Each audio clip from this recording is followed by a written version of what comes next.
Orada buraya koydum. Ne fren yaptı buraya?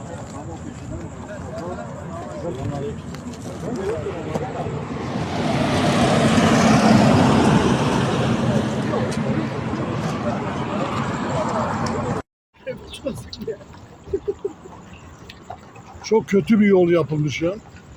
Abi canlı görmek ayrıdır.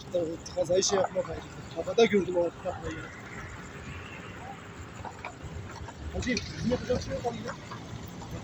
Abi, inşallah güzel haber olur. İnşallah.